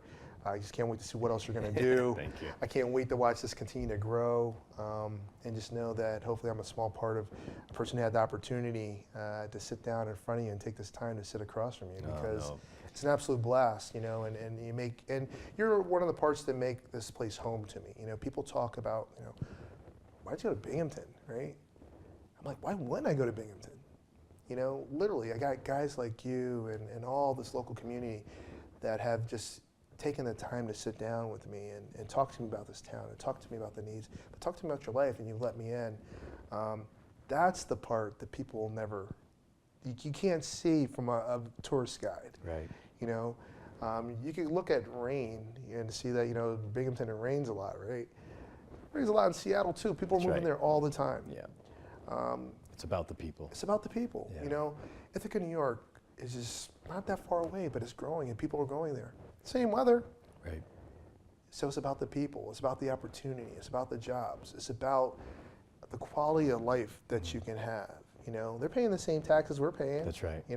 So it's about us taking the time to make sure people know why this is such a great town. It's about us opening up and being those mentors you're talking about. It's knowing that when you're a young professional that you can just text the Ty Muse and he's going to trash talk you back at 2 o'clock in the morning because he's still up watching highlights from ESPN. Right. I think all those things are really critical, but those things have also provided other opportunities for me. Like, as obviously I've had the opportunity to get to know Jay Williams a little bit better, and some of the other outcomes going to these sporting camps and meeting Dwayne Wade and Shaquille O'Neal and all those other guys. One common denominator I got from all those individuals is about their outlook on life. That regardless of where things put them, they've made a conscious decision to be better than that and make the outcome higher, to try to reach their full potential, but always to give back. Giving is the most rewarding feeling that you can have. And I think this city and town gives more than people would possibly wrap their head around. The philanthropy is exceptional. And it's some of the reasons why we have some of the best schools, best public schools, best university. And I just believe some of the best people that you could ever want to see or know. And it's because they take the time to say, hey, Ty's home solo, and you calling and saying, hey, why don't you come down and have pizza with our family? People don't do that everywhere. And that's what they're missing, that you can't put in any tourist guide about Broome County or Binghamton, and why we're so proud to have this to be home, And that's why we're here, right? We're here to give, we're here to help others. That's really the purpose of American Real. Yeah. We want to share stories of others to help people. Yeah. So there's things that you said today that we conversed about today that will resonate with people, whether they're here locally or somewhere across the world. And I think there's a big shift happening in the world. Yeah. I think people are starting to realize that if they elevate themselves and be more engaged, less selfish, that it really can make an impact on other people's lives. So again, like we talked about, whether you know them or not, right. If you're helping someone, whether you're bagging their groceries or paying for their Starbucks coffee, those little things go a long way. I think you're right. I have an employee, a senior VP in our company. Literally every day, she buys the Starbucks for the person behind her. Right? That sounds like a lot of money adds up, but can you imagine if you're that person who's randomly behind her? Or what if the same lucky guy who's probably following her every day to make sure he's the next person behind her? Yeah. But I think you're right, Roger. I think that maybe I choose to believe you're right, that there is something happening that people are starting to realize the more you put into life, the more you get out of life.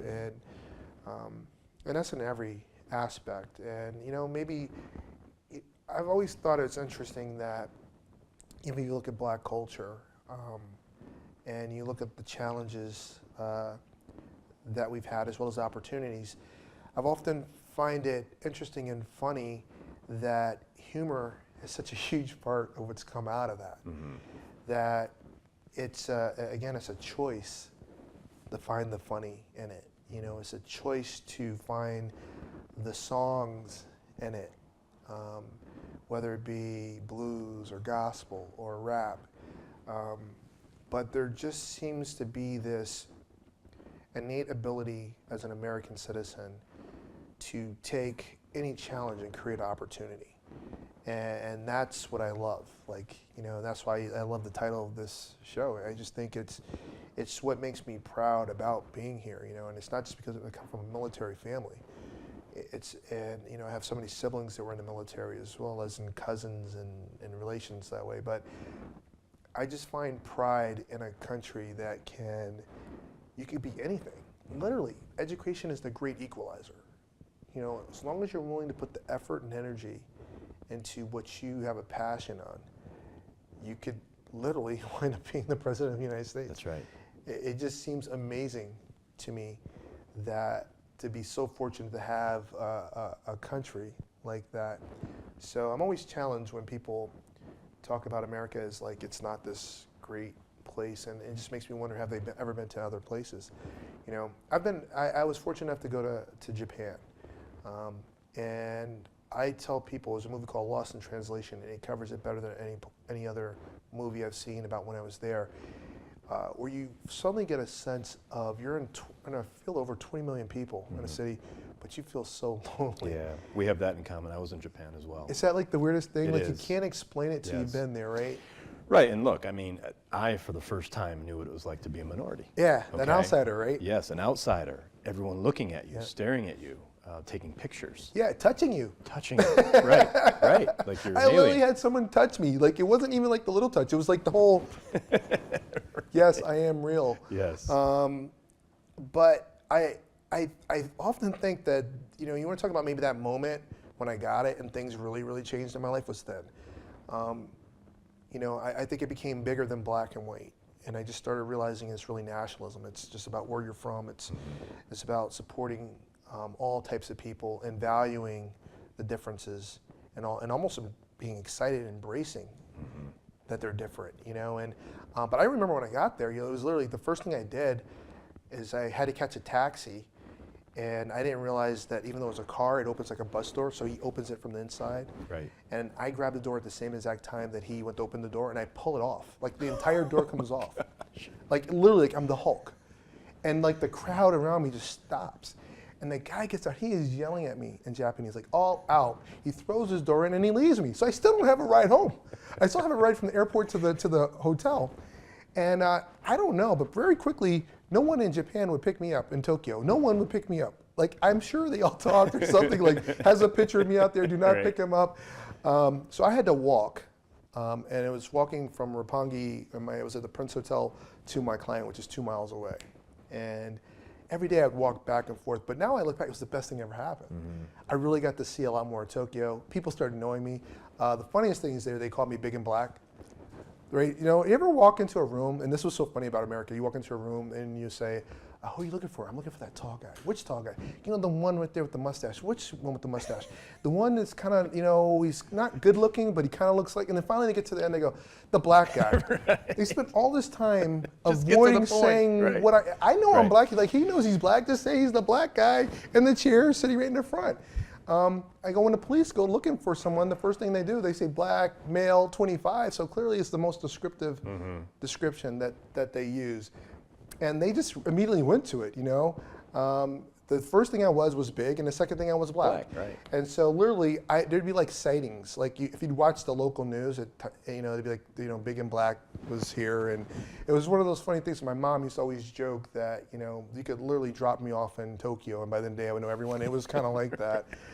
For me as well, and you know, I think I'm probably some kind of star in the background of a couple Sounds movies. like it. Yeah. There, but you know, but it still came with.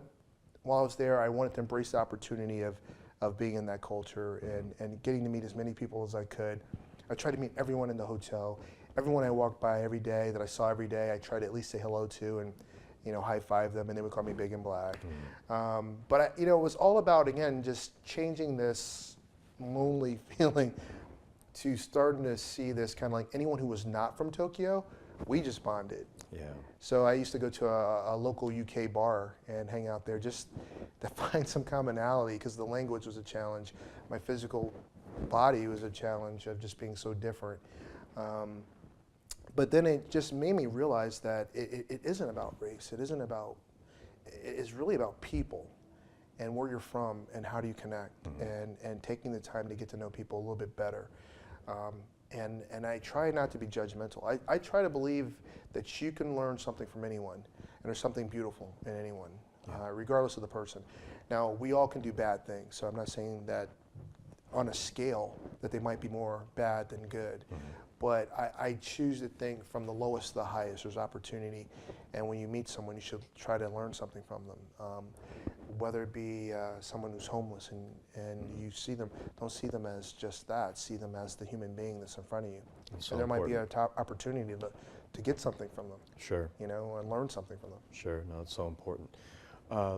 Let's talk a little bit about race and race relations. I think we grew up very similarly in that regard. Again, race was not a discussion in our household. My father worked at a children's home, and it was predominantly black kids from New York who were underprivileged, and something happened to the parents, and they ended up coming to this children's home. So, that's how I grew up, Right. And it bothers me the last couple of years what we've seen on TV with police and, Right. And I guess as a leader in the community, being an African American male, I'm sure there's things that you've come across or instances that you've had, but how do you deal with it, especially as a mentor? Yeah.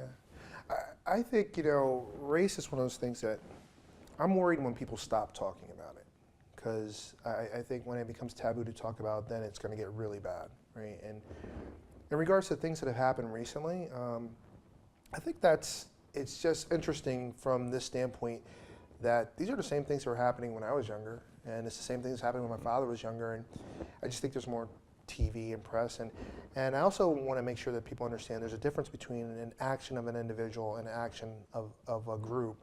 And I'm not sitting here saying that, I've definitely had instances where police have targeted me or have said things to me that were racial, especially growing up in Newburgh, New York, when I would hang out. That, my first memory as a child was sitting outside of our church with a young man who just passed away recently, a guy named William McNair, and a police officer coming by in his car with his partner and asked me if I want to try on these handcuffs so I can get some practice for when I'm older. So that's like a real sentiment, and I get that, and I will say that my experience is that when I've been around police as a young man, I'm more nervous, so it makes my reaction different than maybe if you're not a black male. But with that said, I have so many friends that are police officers that just would take a bullet to protect a black man or woman. And so I always feel that it's dangerous to paint any group of people Good point. in a broad brush. And I have many friends that are black police officers. And so I always try to separate an action of some to be the many. But with that said,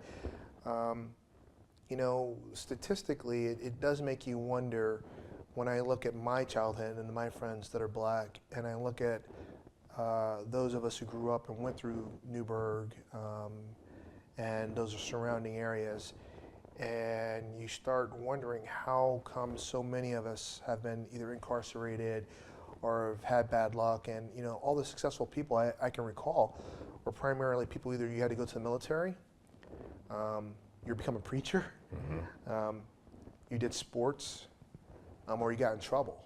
And maybe it's like that for everyone, but it does seem odd to me sometimes when I think about that. I think as a mentor, I try to still tell people that you have to control your situation. you know, I think it's tough, and you know, just really, my daughter helped me get reconnected to the pain of it. I just think you kind of become numb to it a little bit. That when Trayvon Martin happened, and for her, that I remember that for my oldest, it really hurt her a lot, and I struggled with, you know, this is nothing new for me, right? Like, why are you surprised that this stuff happens? But when she kind of got to the crux of it, she said, one day that could be my boyfriend, that could be my son, or that could be my father. Like that hits home. That hit home, right? Yeah. So I think for me, I try to always tell, and we just actually met with a lot of the young men, the black men that are at UE's middle school and high school, and we had a whole bunch of group of different black professionals in all different businesses, just so they could see us and realize there's other options and other jobs. And I can tell you, the first time I met them, every single one of them said I was going to NFL or NBA. Yeah. Fast forward 4 years through this program that Kyle Wolf and Tom and the whole UE runs, they're like, you know, some of the plan A is sports, but plan B is a doctor, engineer, accountant, finance, corporate lawyer, someone said. I was like, a corporate lawyer, right? So I see how their goals have changed as they've had these individuals in front of them. So I think the mentorship is really, really important. It's one, not to let people get frustrated and alienated and then just quit. That you still have the opportunity to make a difference. And whether it be like how NFL's trying to make a difference or players are trying to make a difference, there's just a way to do it. And for me, I've often get questioned, and one of the questions some of the young people kept asking me as an African American or a young black male, you know, what type of disadvantages do you have? And I go, you know, I'm not gonna sit here and say I didn't have disadvantages, but I've always leveraged them to become advantages. That, you know, I was the 6'4" black male that they were like, who was that guy? You know, it was easier to remember me out of a group of other people that were interviewing for public accounting. When I first went to Coopers and Lybrand, before it became the merger of PricewaterhouseCoopers, it was in Boston. And even I had to mature still. You know, I was working there. I was one of the few black guys in the largest accounting firm there. And most black guys were in the mailroom, you know, to be quite honest with you. And what I do remember was a partner walking up to me, and he gave me his mail and said, make sure this gets out today. I said, yep, no problem. And when he walked away, I threw it in the garbage. Now, that is not my moment I'm most proud of. But it was my immaturity. Statistically, he was probably right. Literally, I was the only black guy in our building that wasn't an accountant. Right, but again, the presumption was there, right? And that was, you know, I could have had a better reaction. What I probably should have said, sorry, I don't work in the mill. There's a lot of opportunities I could have taken that to make that an educational thing, instead of being the way I was a little bit immature with it. But there's a lot of outcomes. Now you could just become disenchanted, just say that's it. See, this is how it works. I'm never going to move up. Or you could try to say, okay, I got to correct this. And it's all about that attitude. It's about how, yeah, it is how you look at it. You know, even when we actually had some experts come in and talk to the staff, because they were kind of curious statistically. You know, like, you know, they were looking like, you literally only have, I think at the time there were 3 of us out of 1,500 people, or some number in that range. And even if it was 10, it's way too low as an anomaly, as a number. And so we're meeting with different partners, and they brought in partners from other regions that were black, that were like from Atlanta and Detroit. And they were like, you know, Boston, this is a problem. This city is horrible, you know? And finally I'm like, look, in the day, I was also the only black guy in my accounting class. You know, so you have to start realizing that it was actually, the funnel was too narrow. You know, that you're picking one out of, it isn't one out of hundreds, you know, but diversity can be intentional. And, you know, I remember Bill Clinton saying that in a book I was reading once, and he goes, it's not hard, it's just intentional at times. That if you have the opportunity with equal talent to make yourselves more diverse, and not just thinking black, female, thinking just, they think and look at things different. You can wind up making yourself a better group, but when you get those opportunities, you have to seize them. But yeah, I think that it's an ongoing challenge in America, but if you actually look at our history, I'm just after segregation, you know? I still can remember sitting on getting on a bus and still feeling more like we're supposed to go to the back. I can still remember in North Carolina a sign saying white only, you know, in North Carolina. And I'm after those laws changed, but the signs are still there. They're still wanted a message to be known. So I just see where we've come, though, Yeah. a black president. It's Awesome. not that Yeah. unusual that there's a CEO of Visions, Mm-hmm. one of the largest credit unions in the country. You know, so you start seeing all those things that something's changing, something's improving, but do we still have challenges? Yeah. Is there still something systemically wrong? Probably. Can I wrap my hand around it? Probably not. Yeah. Otherwise, I would fix it if I could. But I do understand the frustration that's out there. You know, remembering that I was born in Baltimore and then seeing what happened in Baltimore, to think about, you know, just the violence and the challenges that are there. But there's got to be a better way. But with that said, not all people are bad, not all people are good. There's something in between that we have to work on. Mm-hmm.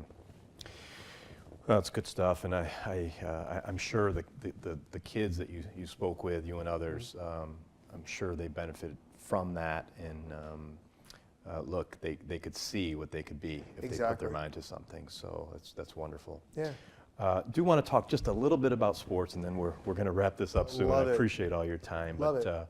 Back in 1992, I had the opportunity to work for Clyde Drexler, Yeah. and boy, that was fun. Clyde the Glide. Yeah, and did his clothing line at that point. I was a young man, but you know, after spending time with him, just realized, look, he's just another guy like me, and you know, I learned a lot from him, and I helped him as well. And I remember his agent at the time, Jim Sapp. He told me something that you said earlier. He says, you know, instead of trying to get something from Clyde, why don't you ask him what you could do for him? Yeah. And it kind of caught him off guard, Yeah. you know, when I did that, which it taught me that lesson at a young age, which was great. But I'll never forget, I was at my apartment one day. We didn't have cell phones back then, and he called me. He says, hey, he says, I'm late for a game, for the plane. Yeah. Can you come pick me up quick? Wow. So I did. I picked him up quickly, drove out to the airport, which was not the main airport. It was a private airport. And this was at a time where he just said, okay, keep driving. And we drove literally right up to the plane, got his bags out, and you know what? But that was great advice, because had I not asked him if I could do anything for him, I would have never got the phone call. Exactly. Right? So anyway, my point being, I know that you've attended a lot of these adult camps, and you've met Shaq and Jay Williams and Dwayne Wade. Yes. And, I know you talked about them a little bit earlier, but anything that you learned from them as far as who the people they are and Absolutely. So I've been fortunate enough to play. I played Dwayne's camp a couple years, and the way he just ran the camp, I just thought was so professional. It's a family affair. His father's there, his brothers are there, and playing with them and winning with them. But he would always add a business aspect. So he'd bring in different businesses that were new, that he was starting to get engaged in. He would just have them talk to the crowd and see if they were interested in it. And he had a lot of questions. You know, I think he, quite honestly, might be one of the smartest. I think it's like almost like Greg Norman. You know, Greg Norman's a great golfer, but I've almost felt like Greg Norman's the businessman was a better businessman than golfer, and he's a Hall of Fame golfer. I think Dwayne Wade is a Hall of Fame basketball player that we're going to look back on as just being like a Magic Johnson-ish businessman. He asks the right questions. He's very smart. He's very astute. He's willing to invest his time. He still interns in fashion because he really loves fashion. And I just remember him being of class, even when we're sitting there during the draft and seeing that they were kind of drafting some of his replacements. And he's just a classy guy. And that's the reason my wife actually was just trying to find me a birthday gift. She just knew I had a high regard for him as a human being more than even a player.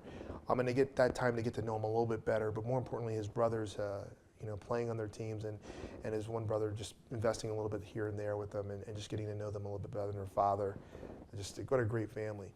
Shaq is just realizing he's bigger than life. You know, when he did one camp for us last year, and I do this through his group called Pro Camps, and they just run a great program with adults. And I'm not used to people being a lot bigger than me. right, and he's I a was lot bigger than you. very uncomfortable. And there's a picture out there on Facebook of me meeting Shaq, and you know, he's got me by probably 10 inches, and he won't like to hear this, but probably 200 pounds. But hearing more from his old coaches. One, his humility and just being great awareness of who he is. And that's something I pride myself on, that I realized that a word from me can go a long way. And I just thought he was really, really good at that. But also his humbleness of just, he let one guy do a video of him dunking on him. The guy dunked on Shaq. Wow. Like most people are like, I can't put myself in that position. But he's just... He lets himself be vulnerable, right? He really is. He really is. And Jay Williams, quite honestly, his resiliency, you know, and just his heart. I had gotten hurt. I tore my Achilles at the first camp, and I think I ran into, I was on crutches then. And the fact that Jay got my number and information and called me throughout my whole rehab, and just talked me through, like, you're depressed right now, you don't know it, and because, you know, you kind of define yourself as an athlete. And I've always said, if you have to tell someone you're an athlete, you're probably not an athlete. But, you know, he was just really good, and just starting to see these synergies of just how bright a person he was. He was very, very smart. I think athletes sometimes get a bad knock, right? And just because you're an athlete doesn't mean you're smart, right? Mm-hmm. You know, and sometimes I'm always amazed when the media is like, I can't believe this athlete said that. Why? He's great at this, doesn't mean he's great at that. Right. But then when you do run into these individuals, these human beings that are just superhuman physically, but then when their personality meets their greatness on the court off, you know, it means a lot. You know, when you get these Magic Johnsons, where their personality, as big as it is, their spirit and their business savvy kind of exceeds that. Yeah. It's just really fun to get that, even those brief glimpses into their life and the way they think. But, you know, sports has been, for me, a very teaching experience. And, you know, I'm like everyone else. I had hoop dreams. You know, I wanted to go the next level. My junior year, after the best game of my life, I was playing at lunch and I got clipped. I fell, spun, landed on my tailbone, pretty much lost my entire junior year.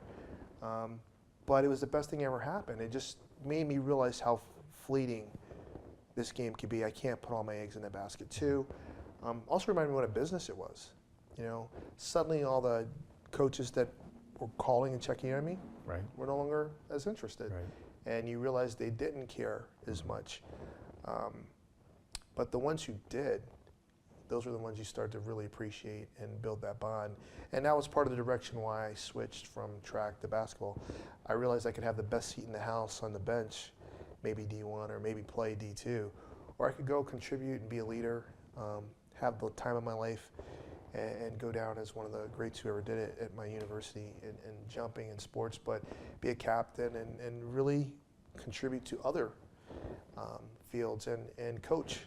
And I got a lot of fun from actually coaching some of the people who were the worst athletes on our team to see them become good. Sure. And that's been a pleasure. But what a great choice you made. Sports are they're kind of just that thing that teaches you whatever you put into it is what you get out of it. And that's where we started, right? You know, life is what you put into it.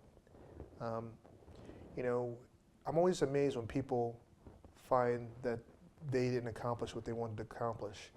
You know, they never pulled out a roadmap, you know? You might not know the exact destination, but you know you want to go north, so you start heading north, right? But if you don't look at your life and roadmap it out, why are you surprised you got a different outcome than you expected? But if you did roadmap it out, don't be surprised that you're successful one day because you've taken the care to make sure that the most important thing, which is your life and your family's life, that you've kind of outlined it. You may not have a GPS, but you still can pull out that old map, that old blueprint to figure out how to be successful. And I think in America, you still can do that. And that's really kind of the best part of the story. I think my story is just an American story, you know, in the simplest terms. Yeah. Ty, if you could go back and talk to your 20-year-old self, is there any advice that you would give? Yeah, I would, one, tell me to marry my then girlfriend earlier. But I think, quite honestly, it's just to enjoy every person that comes into your life. Don't get so mission-oriented at times. You know, you're trying to get from here to there. But enjoy that life because you're only going to get to live it once. So live it to its fullest. And I think, just like anyone who's kind of an A personality who wants to be successful, you're driven, and you might have missed on opportunities. And I look back at some of the friends that may have passed that I should have spent more time with, and maybe I could have changed their outcome, that I would have taken more of that on. I would have realized my voice is bigger. The 47-year-old Ty gets it. The 20-year-old Ty had no clue why people listened to him. But if you look at your leadership skills, I was always the leader. Whether I was 5 years old and setting everyone up in a line to do something, or 20 years old and I'm the captain of my team, to now 47. And I think that's just realizing that you are a person of influence no matter who you are. Your life is valuable, and making sure you express that to everyone, that their life is equally as valuable, and they need to take it as a steward and take care of it. That's great. And one last question. Yes. We're both about middle age now, Yeah. and so we hopefully have a lot of life to live, but don't know if you've ever thought about this, but what do you want your legacy to be? Yeah, I just hope people remember me as a really, really good person who cares, with a heart like that. I often think you don't have time to worry about your legacy, but you should worry about the people that are in your life that you can impact, and then the outcome will come. But I think, if nothing else, that it was filled with love, filled with care, and that you really cared and made a difference in these other people's lives, and you didn't just waste it, which I see so many people do. I've definitely seen in my later part of my life, as I start to lose more friends again, you're 47 years old and you're still wondering, why are you still losing friends? Over silly stuff like drugs and violence and guns, and I think about Las Vegas, and you just sit there and think, how can you make a difference so this stops happening? The job's not big enough, I can't wait to finish this phase when I kind of have all my life in order, that I can take on the next phase to really, really try to make a difference and change this world to be what I think it can be. But right now, you got to kind of smile and love it and live it, but it's important. It's really, really important. Well, you are a class act. I am so proud to Thanks, bro. call you my friend. I appreciate Thank it. you so much, and let's stay in touch, and we'll do this again. Will do. Sounds good. Let's get one of those. This big Big time. hug. No problem. That's great. Thank you.